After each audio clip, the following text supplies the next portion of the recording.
Hello, everyone. Welcome back to another episode of Draft Like a Pro. I'm joined today by my guest, Max. How's it going, Max? All good, all good. Looking forward to more football. Woo, we're back. Yeah, international football break, never fun, but it's over, and we're looking forward to another great week. So, we didn't do an episode last week, so we're going to go straight into it and talk about how we did in the last game week and talk about our league. So, people don't know this league, the winner was going to get either a Billing or Mikolenko, depending on which was worth more. Which likely going to be a Mikolenko. He just dropped a 100 for Ukraine, and Billing is currently injured. And I am dead last in my own league, but you're doing quite well in the overall. You're sitting third overall. And in the last game week, you finished fifth. And yeah, this was your team. So, first of all, Sam Johnston, 85 points, seems to be the best keeper in the game. Roy Hodgson building a great defense again. hmm Yeah, they're solid at the moment, but they have some nasty fixtures. So let's see if they can hold that form, especially defensively. Yeah, speaking of defense, man, last time we were talking about you and Saliba, that Arsenal had a big win, and we were saying that, oh, centre backs, it's not where it's at. It's a dominant victory. You really want the fullbacks. But in this game, we had both of Tottenham centre backs pull out 100, and then both their wing backs get a pretty standard 50.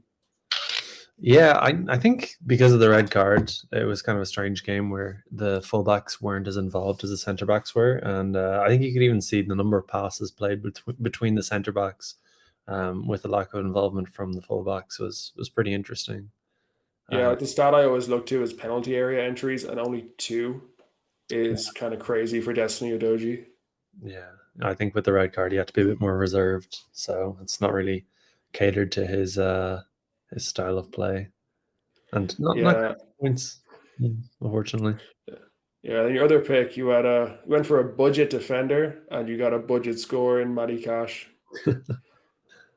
I mean, yeah, Yeah, that's good cash for money, value pick for money cash. I think Spurs or Villa have some nice fixtures. Cash is typically very involved. The problem is that sometimes he misses chances, like which I guess doesn't reflect well in this game. But once he starts getting more involved in the attacks, I believe he can do pretty well. We'll see. I think it's he's had some nice weeks, some bad weeks. oh, he had a big chance missed. Yeah, That if yeah, you got that in, that's another 30 points, and then you're on top. yeah. He's had a few of those this season. He also had a game where he scored 2 goals, a game where he scored an own goal. He knows where the net is. It's just sometimes I guess that That short is a loss. Yeah. And then common theme for us in our league that James Madison captain by pretty much the top eight, and yeah, got his decisive in, got a nice all round score. James Madison's coming out as one of the top captaincy picks so far this season. Yeah, I thought he was like a wish Bruno Fernandez at the start of the season, but now it's starting to look like Bruno Fernandez is a wish James Madison. So yeah, Madison keeps the form up, keeps creating chances. Richarlison keeps missing them, but Madison still gets his points. So It um, happens. And then Julian Alvarez, I think a lot of people who invested in the Man City attack are coming across this common problem now, where that for a while Grealish and Bernardo Silva were out injured, and we kind of knew what Man City's front three and Haaland were going to be, but now we're going to be we're kind of less seeing it. So he only played 68 minutes. hmm. He's got subbed off pretty early, where before he was always playing 90. Are you a bit worried that Grealish and Bernardo Silva will eat into his minutes? Not worried at all because I am selling him. Yeah, like you said, I don't really trust that he's going to keep the minutes. Also, City have some nice fixture, some not so nice fixtures. Sometimes City players can be fixture proof, but they have lost the last 2 games, which is pretty irregular for them. So I think it's a nice time to pivot away from City at least for a little while. Yeah. Speaking of, This is my team. I had Edison in goal. He had the classic one save and one goal conceded, so he scored absolutely nothing for me. He's gone from a 58-point pick, one of the best, to being a 52-point pick. So he's dropped 6 points in 2 game weeks. Issa Diop, he was playing really well, and then he went down injured, and Sheffield scored. Well, Anthony Robinson scored. Last week I was kind of telling you that, oh, Anthony Robinson is going to outperform Destiny Udoji, and then I heard Robinson was injured, and he wasn't, so I didn't play him. But yeah, Fulham lost a clean sheet. He went off immediately afterwards. We're going to talk about Fulham's injuries in a bit in the Spurs game this weekend. Szoboszlai is doing Szoboszlai things. He's doing great. He's one of my favorite players that I have. I've actually boosted him twice, got him up to plus 3% for the next game week. Son and Kulishevsky, they didn't return. I think I can't too be mad about it. 50 points on Son, but these two guys did not do it. Before we move on, just shout out to Threat Level Midnight, who's winning it. He also got caught out up front with Kulishevsky and Haaland not delivering. Haaland's having some issues this season, but it's all good. So just to show off quickly, this is the next game week fixtures. So straight up gonna say that Bournemouth versus Wolves, Brentford versus Burnley, I don't really care about. Chelsea versus Arsenal is another one I don't really think is worth covering. So yeah, gonna just show quickly what the odds are looking like and some power picks. So first of all, Liverpool, 77% pretty much to win, and Salah being on top. Anyone on Liverpool that you're looking out for?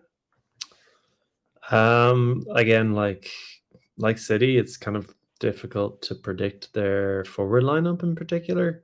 Their fullbacks have been nice. They have been conceding a goal every game pretty much, which is a little bit annoying, but at least in FPL, the fullbacks are usually pretty reliable. The forwards, I like the Salah, and then you don't really know who's going to play outside of that. You know, if I knew Darwin was playing, I might consider him. If I knew Jota was playing, I might consider him. Same with, I guess, like anyone really from Liverpool, especially against Everton. But I think it's just too hard to call, especially for Sorare, where you don't pick up points if your players are subs so much. Yeah, that's what really killed me. That's why I'm last, is that I had the DNP on Gvardiol. Yeah. Yeah, so just my picks. So 70 points on Salah. And then I think Szoboszlai is another good pick, obviously. He is sitting at 57. Trent at 63 is another big pick. And I think the budget pick is Simicast, 48. Robertson's out injured. So, yeah, but Liverpool's going to be his favourites. You need a budget pick in defense. 48 points with Simicast could be nice.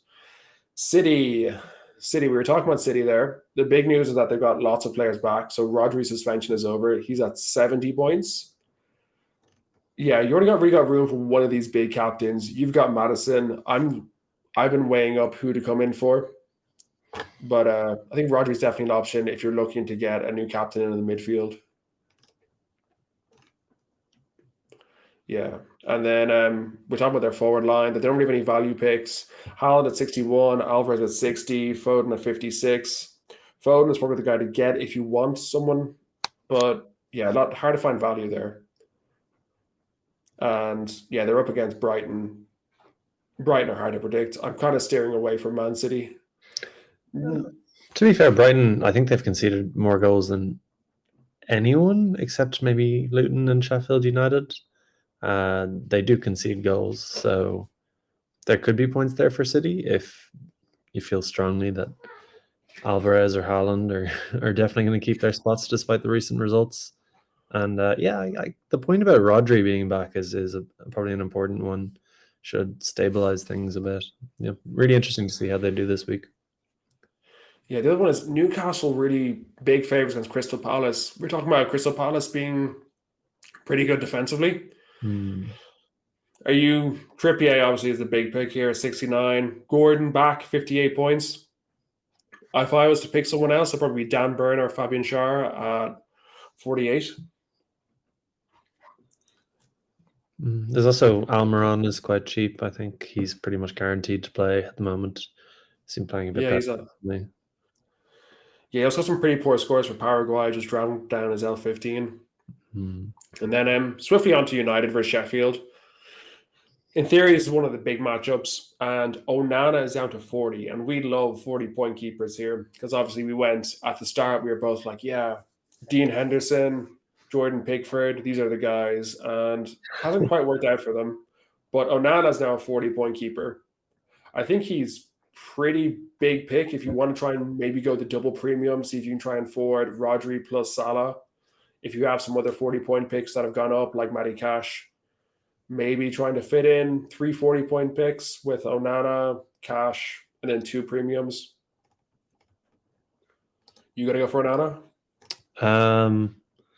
I think I'll go for Onana. Yeah, I think I got some changes that I need to make to my team that we can discuss in a little bit. But Onana, at least as a sub, could be fine. Like, obviously, he's looking really poor at the moment, not making a lot of saves.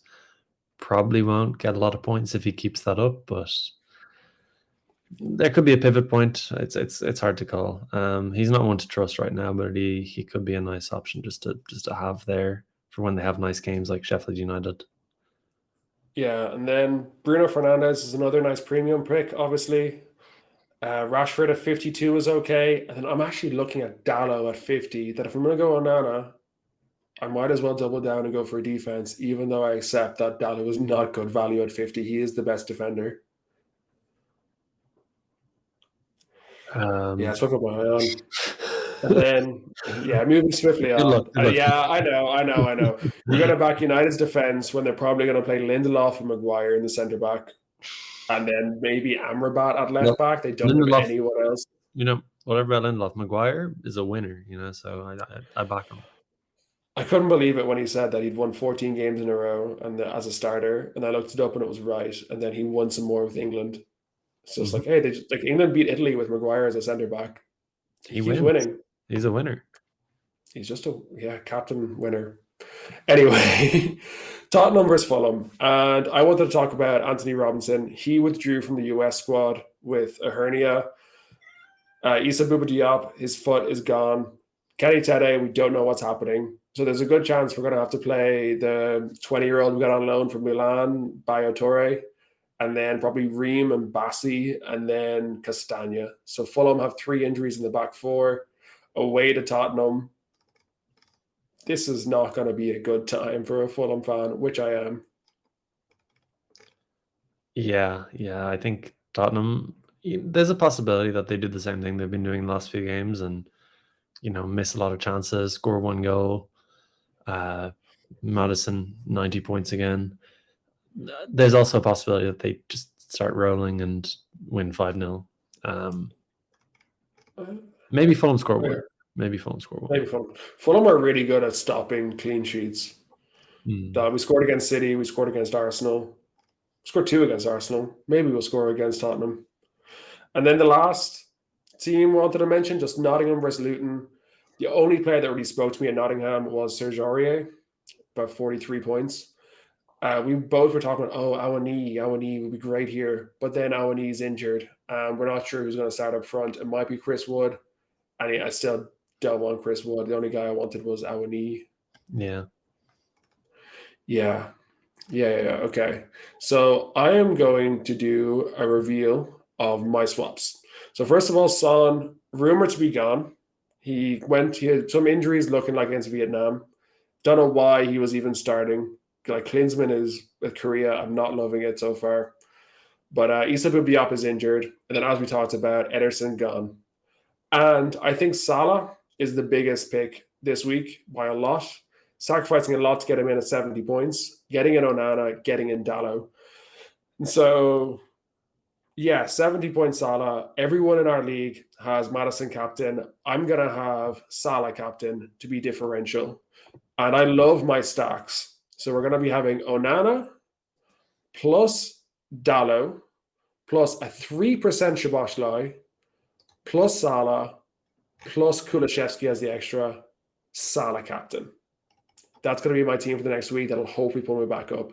Defensive stat, hopefully we keep a clean sheet against Sheffield. Szoboszlai, premium pick.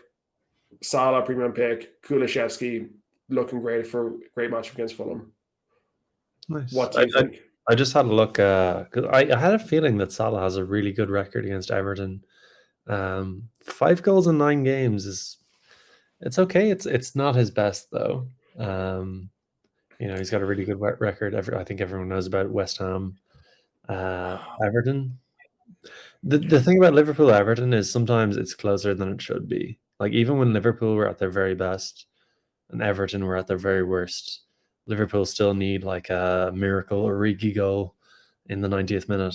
I think twice to pull off a win. So Yeah. yeah, Well, see, the thing with this is I always go back to the quote that a man cannot swim the same river twice. For the second time, neither the man or the river is the same. It's Origi not the did same twice. Liverpool team. Origi just stays the same no matter where he goes. Origi knows what he's doing. It's a different Liverpool team. It's a different Everton team. I think we're going to be seeing some fireworks, and that Salah's going to come out with 100. Got to get the 150. Got to get probably the 450 points I need to start making a comeback. That would be something. Yeah. Yeah. What are the changes you're going to be making? Okay, let me see. So you can see my screen. Yeah, I can see your screen. Nice. Okay, so what I'm going with this week. So I brought Pope in a couple of weeks ago. I was thinking, yeah, Pope, Newcastle, they're going to keep a lot of clean sheets. He'll get me a lot of points, which, they will keep clean sheets. But the thing is, Newcastle's defense is quite good. So Pope doesn't have a huge number of saves to make. He's also a little bit expensive for a keeper. So I feel like I can save a bit of budget by going a bit cheaper on Onana. And this frees up Kieran Trippier. Kieran Trippier, the reason I am not currently top of the league, he's scoring points like crazy. And I just got rid of him. And if you look at his L15, Trippier, Yeah, you're on the forward tab. You go to defense. if you look at his L15, you'll see that Yeah. his L5 is 88. Look at this. But if you look at Yeah, it's just the Italy game. he played this game against Chelsea where he got 8 points. And since then, he's been scoring pretty well. So if I don't get him in this week, I don't think I'll be able to get him in at all. So that's why I'm picking Trippier for this week. And that left me with having to get rid of Udogi, which I'm not a huge fan of, but it's Udogi or Cash. And getting rid of Udogi gets me a bit more money. Cash money has come up a bit in terms of his value compared to the value that I got him at. So Udogi makes more sense and frees up a spot for Spurs if I want to go for that later on. And then Julian Alvarez, like I said, I don't trust City. I don't trust Pep. I can always get him back in later. His price hasn't changed too much. And that's freeing up a little bit of budget for Martinelli, who I thought was really good against City. Looked really impressive. And I know Chelsea is a tough game. You might feel like Chelsea isn't a tough game. They have won the last 2 games. It's like the first time. I think that we discussed it last week, but Chelsea beat Fulham. Was it in the last game? No, they beat Burnley the last game 4-1 after going 1-0 down. And before that, they beat Fulham 2-0. Yeah. And I missed the Burnley game, but in the Fulham game, I didn't feel like they were creating a lot up front, but I did feel they were really good defensively. That Enzo Fernandez is very much a golden boy. Yeah. I think this is a side topic, but Enzo deserves golden boy instead of Jude, just because the rules are that it should be cut off in August. That it was like it's August to August, and even though Jude's been spectacular, Enzo had a better season last year, winning the World Cup and all that. So yeah, Enzo, golden boy. Defense, Thiago Silva still great. In goals, Robert Sanchez is great. I think Malo Gusto is very good on the wing. Caldwell's obviously very good. And so in defense, I respect them, but then in attack, I still don't rate them. Like people are always talking about Broja's goal against Fulham, but Tim Ream kicked it off him and it went in. This lucky goal wasn't a finish, but I respect Martinelli a lot. I still have nightmares thinking of what he did to Kenny Tete. I think Kenny Tete has been hiding his head in shame for the past 6 weeks because I don't know what's wrong with him. Yeah. And I stuck with Martinelli for the entire season last year in FPL, and he rewarded me despite some times where he was a bit quieter. He came back and he ended up outscoring.